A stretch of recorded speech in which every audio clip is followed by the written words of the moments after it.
Si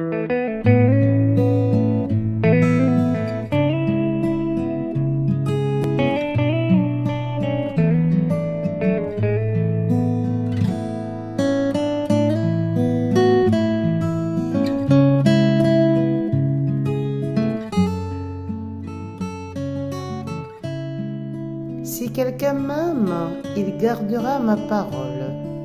Mon Père l'aimera, nous viendrons vers lui, et chez lui, nous nous ferons une demeure.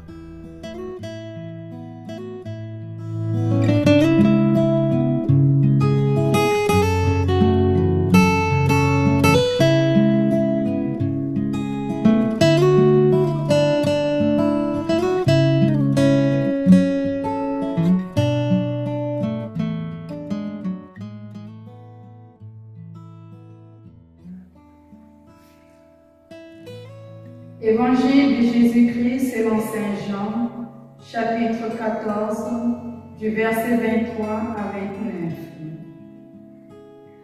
En ces temps-là, Jésus disait à ses disciples, « Si quelqu'un m'aime, il gardera ma parole.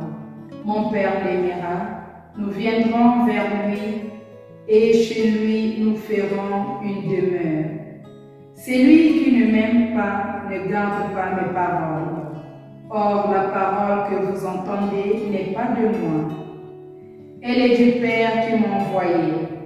Je vous parle ainsi, tant que je demeure avec vous, mais le défenseur, l'Esprit Saint que le Père enverra en mon nom, lui vous enseignera tout et il vous fera souvenir de tout ce que je vous ai dit. Je vous laisse la paix, je vous donne ma paix. Ce n'est pas à la manière du monde que je vous la donne. Que votre cœur ne soit pas bouleversé ni effrayé. Vous avez entendu ce que je vous ai dit.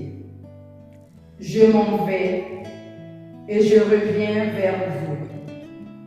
Si vous m'aimiez, vous seriez dans la joie, puisque je pars vers le Père, car le Père est plus grand que moi.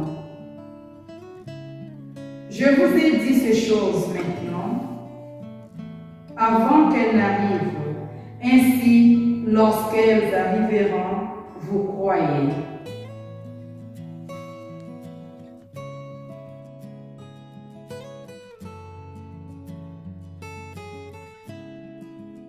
Comme nous venons de l'écouter dans l'Évangile, si quelqu'un m'aime, il gardera ma parole, et mon Père l'aimera, et nous viendrons à lui et ferons notre demeure chez lui.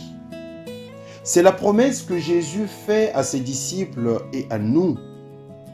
Il est le ressuscité qui ne se contente pas de nous regarder, de nous juger, mais qui veut nous impliquer, qui veut faire de nous des protagonistes dans notre capacité à l'écouter, à le suivre, à accueillir même la présence du Dieu trinitaire en nous.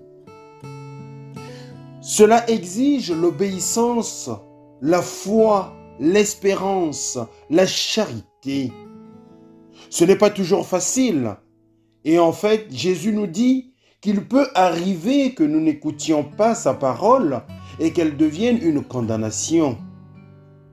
Mais Dieu le Père a aussi pensé à cela, à un paraclet, à un défenseur, à l'Esprit Saint qui met en nous une force que nous n'aurions pas par nous-mêmes. Cette force est capable de nous ouvrir à la communion avec Dieu, de ne pas nous sentir oppressés par nos peurs, nos péchés, nos incertitudes.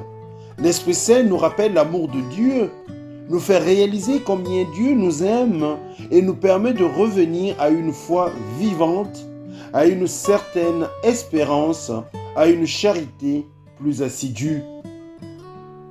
Nous voulons demander au Seigneur, chers frères et sœurs, en ce temps de Pâques, de faire de nous des témoins de son amour à travers une vie concrète où nous voulons être la maison de la présence de Dieu, la maison de l'Esprit Saint qui rend présent le Père et le Fils.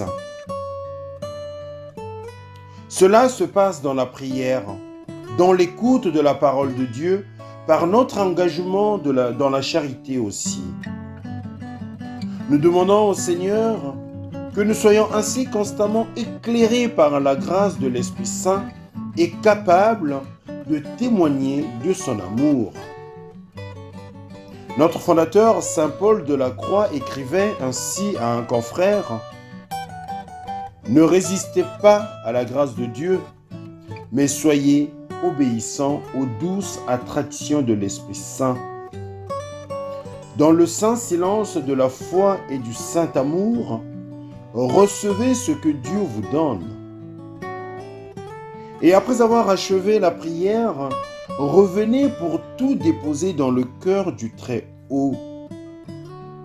Qu'elle se place dans son néant passif, puisque son néant se transfère dans le tout infini qu'est Dieu, car tous ceux d'entre vous qui ont été baptisés dans le Christ se sont revêtus du Christ. À tous et à toutes, bon dimanche et que le Seigneur soit avec vous.